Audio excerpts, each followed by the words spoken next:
ہن لباس لکم وانتم لباس لہن، کہ تمہاری بیویاں تمہارے لباس ہیں، اور عورتوں سے کہتا ہے تمہارے خاوند تمہارے لباس ہیں۔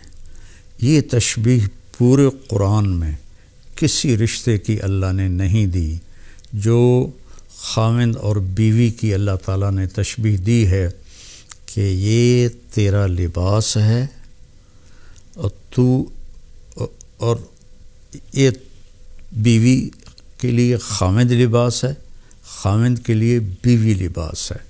اب آپ تھوڑا سا غور فرمائیں، کیا لباس کے بغیر ہم کہیں جا سکتے ہیں؟ یہ خاوند اور بیوی کا رشتہ کتنا ضروری ہے۔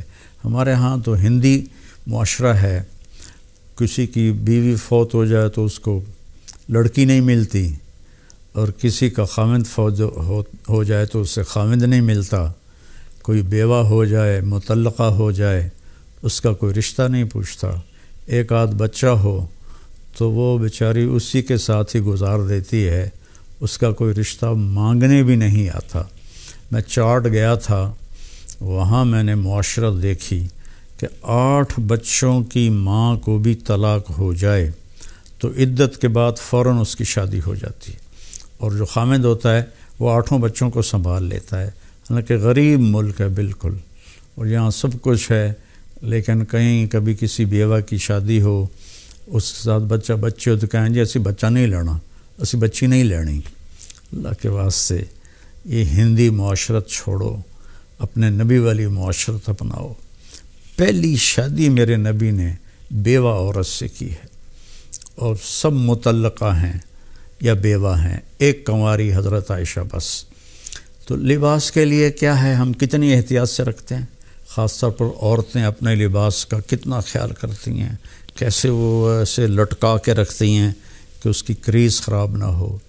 مرد اپنے لباس کا کیسے خیال کرتے ہیں کہ اس کو لٹکا کے رکھتے ہیں، کریز خراب نہ ہو، پھر جب پہن لیتے ہیں ایسے ویسے دیکھتے ہیں میں کیسا لگ رہا ہوں۔ تو آپ کو کتنا ہی غصہ آیا ہو، کبھی آپ نے اپنا گریبان پھاڑا ہے؟ آپ اگلے کا گریبان پکڑو گے وہ تیری ایسی تیسی، اپنا نہیں پکڑو گے۔ تو اگر آپ اپنی بیوی کو بے عزت کر رہے ہیں تو آپ نے اپنا کرتا پھاڑ دیا ہے۔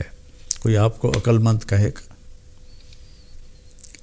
آپ اتنی حفاظت کرتے ہیں کہ کھانا کھانے سے پہلے اوپر رومال بچھاتے ہیں، ہوٹلوں میں بھی ملتا ہے، اب گھروں میں بھی ہوتا ہے، کہ تاکہ کھانے کے کوئی ذرات یا سالن کا کوئی قطرہ وہ کرتے پر پڑ نہ جائے۔ اتنی احتیاط کرتے ہیں۔ اتنی سی احتیاط آپ کر لیں اپنی بیوی کی اور بیوی اپنے خاوند کی، کہ ایک دوسرے کو برداشت کر لیں۔ جو اللہ کی قسم کھا کے کہتا ہوں، ضد چھوڑنے میں اور جھک جانے میں ساری کامیابیاں اور عزتیں چھپی ہوئی ہیں۔ میرے ساتھ اللہ نے شہرت کا عجب معاملہ کیا تو مجھے بہت مسائل کا سامنا کرنا پڑا، تو اللہ تعالیٰ نے مجھے ان 2 چیزوں کی توفیق عطا فرمائی۔ میں ضد کے آگے ہار مان جاتا تھا، پیچھے ہٹ جاتا تھا، اگلے کی پوری کر دیتا تھا، اور جتنا بھی میرے اوپر کچھ ہوا میں سر نیچے جھکا کے رکھا۔ میں نے کبھی جواب نہیں دیا، کبھی ترکی بترکی جواب نہیں دیا، کبھی ضد کو ضد سے نہیں توڑا، اپنی ضد کو توڑ دیا اور اپنے آپ کو نیچے جھکا لیا۔ تو میرے مالک نے میرے اوپر کتنا کرم کیا، میں کیسے بیان کروں کہ میرے قیامت تک زندگی لے کر رہوں اور سجدے میں پڑا رہوں تو میں اللہ کی اس نعمت کا شکر ادا نہیں کر سکتا۔ آج میں آپ سے مخاطب ہوں اور اللہ میری بات کو پوری دنیا میں پھیلا رہا ہے۔ اللہ کے واسطے ضد چھوڑ دے، اگلے کی ضد مان لیں، حتیٰ کہ بچہ بھی ضد کرے نا تو اس کی ضد مان لیں۔ مائیں اس کی پٹائی شروع کر دیتی ہیں، وہیں سے نفرت کے بیج آپ ان کے اندر بو دیتے ہیں۔ ایک جگہ میں تھا تو خواتین جمع تھی تو کہنے لگی مولانا ہمارے بچے ہم سے ڈرتے نہیں۔ میں نے کہا تو کیا تم ڈائن ہو جو تمہارے بچے تم سے ڈریں؟ تم ماں بنو، تم یہ سوال کرو کہ ہمارے بچے ہم سے پیار کریں، کیا کیا جائے؟ یہ بھی کوئی سوال ہے کہ ہمارے بچے ہم سے ڈرتے نہیں؟ ڈرانا نہیں ہے، قریب کرنا ہے۔ تو جھک جاؤ، آپ کا گھر آباد ہو جائے گا۔ اللہ کی قسم کھا کے کہتا ہوں، آپ کے گھر میں خوشیاں رہیں گی۔ اگر آپ ضدوں پر رہیں گے تو پھر اپنے کپڑے پھاڑیں گے، تو اپنے کپڑے پھاڑنے والا یا پاگل ہوتا ہے یا بے عقل ہوتا ہے۔ تو ایک تو تشبیہ یہ ہے جس میں اللہ تعالیٰ نے ہمیں اتنا خوبصورت سمجھایا ہے کہ ہن لباس لکم وانتم لباس لہن۔ پھر اس سے ایک اور مطلب بھی نکلتا ہے، جب ہم چھوٹے تھے ہماری مائیں ہمیں جو کپڑے پہناتی تھیں وہ ہم پہن لیتے تھے۔ جب ہم بڑے ہوئے تو ہم اپنی پسند کا کپڑا خود لینے لگے اور خود یا خریدا یا منگوایا اپنی پسند کا۔ تو اس میں یہ اشارہ ہے کہ بچہ جوان ہو تو ان کی پسند کا خیال ضرور کریں، ان کی پسند کا خیال ضرور کریں، ان پر اپنی مرضی مسلط نہ کریں۔ وہ اگر خوشی سے مان رہے ہیں شکر ہے اللہ کا، لیکن مثلا بیٹا کہہ دیتا ہے کہ اماں میں نے یہاں شادی نہیں کرنی، یا بیٹی کہہ دیتی ہے اماں میں نے یہاں شادی نہیں کرنی، وہ اللہ کے واسطے ان کے اوپر زبردستی نہ کرو، جبر نہ کرو۔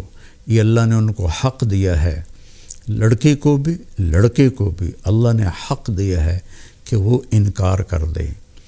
اس کو لڑائی نہ بناؤ، اس کو نافرمانی نہ سمجھو بچوں کی۔ یہ بچے اور بچی کا حق ہے، تو ماں باپ اس کی رعایت کریں، زبردستی کی شادیاں نہ کریں۔ بہت تباہی مچتی ہے، بہت تباہی مچتی ہے۔ عمر گزر گئی ان کے بھیانک انجام دیکھتے ہوئے، جہاں ماں باپ نے ٹھونس دیا لڑکی پر کہ ایتھے ہی کرنی ہے، یا بیٹے پر ٹھونس دیا ایتھے ہی کرنی ہے نہیں تو گھروں نکل جا۔ یہ اس قسم کی فضول باتیں، یا ہم نے تو بس ارائیوں میں کرنی ہے، ہم نے تو جٹوں میں کرنی ہے، ہم نے تو راجپوتوں میں کرنی ہے۔ میرے نبی کا فرمان ہے نیک دیکھو، نیک نیک ہو، صالح ہو، اچھے اخلاق والا ہو، جس قوم کا بھی ہو رشتہ جوڑ دو۔ میرے نبی نے اپنی ایک بیٹی اپنے گھرانے میں دی حضرت علی علیہ السلام کو، باقی تینوں بیٹیاں آپ نے اپنے خاندان سے باہر دی ہیں۔ حضرت عثمان کو جو بنو امیہ میں سے تھے 2 بیٹیاں ان کو دی، ابو العاص کو بڑی بیٹی حضرت زینب دی۔ تو رشتوں میں اس بات کا خیال رکھیں کہ بچوں کی رائے کا خیال رکھا جائے۔ بات لمبی ہو رہی ہے لیکن ضروری ہے۔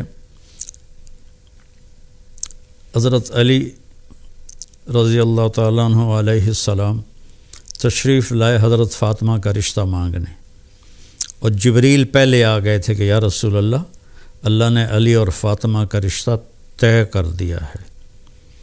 تو جب آ کر بیٹھے تو شرمندگی سے بول نہ سکے، تو آپ نے خود فرمایا علی کیسے آئے؟ وہ خاموش۔ پھر آپ نے فرمایا فاطمہ کے رشتے کے لیے آئے ہو؟ کہ جی ہاں۔ تو انشاءاللہ کہہ کے اٹھ گیا، ہاں نہیں کی، صرف اتنا کہا انشاءاللہ، حالانکہ وہی آ چکی ہے، وہی آ چکی ہے، انشاءاللہ۔ سیدھے گھر گئے، وہ حضرت فاطمہ رضی اللہ تعالیٰ عنہ علیہ السلام کو بلایا اور فرمایا بیٹی علی کا رشتہ آیا ہے، میں ہاں کر دوں؟ اللہ اکبر۔ آج کی بیٹیاں بیچاری ماں باپ کے آگے سر جھکا دیتی ہیں، تو جنت کی عورتوں کی سردار اور حسنین کی ماں، ان کے بارے میں آپ کا کیا خیال ہے؟ بیٹی یہ رشتہ کر دوں؟ جب حضرت فاطمہ نے ہاں کی، کنواری بچی کی خاموشی ہاں ہوتی ہے، انکار نہیں ہوتا ہے، تو آپ خاموش رہیں، اس کا مطلب تھا کہ میں تیار ہوں۔ اب فوراً واپس گئے، علی لوگوں کو بلاؤ۔ پھر لوگ آئے، مجمع مسجد میں اکٹھا ہوا، تو آپ نے ممبر پر کھڑے ہو کہ پہلی بات یہ کہ لوگوں، میرے پاس جبریل اللہ کا پیغام لے کر آئے تھے کہ میں اپنی بیٹی فاطمہ کا نکاح علی کے ساتھ کر دوں۔ جب میرا نبی اتنا خیال کر رہا ہے، ہم بھی خیال کیا کریں۔ اپنے پیٹ سے جنتے ہیں، پھر ان پر وہ زیادتی کرتے ہیں، یہ ساری زندگی سے سکتی رہتی ہے۔ السلام علیکم ناظرین، اسی طرح کے اسلامک ویڈیو دیکھنے اور سننے کے لیے ہمارے چینل کو سبسکرائب کریں۔ جزاک اللہ خیرا جزا۔ السلام علیکم ورحمۃ اللہ وبرکاتہ۔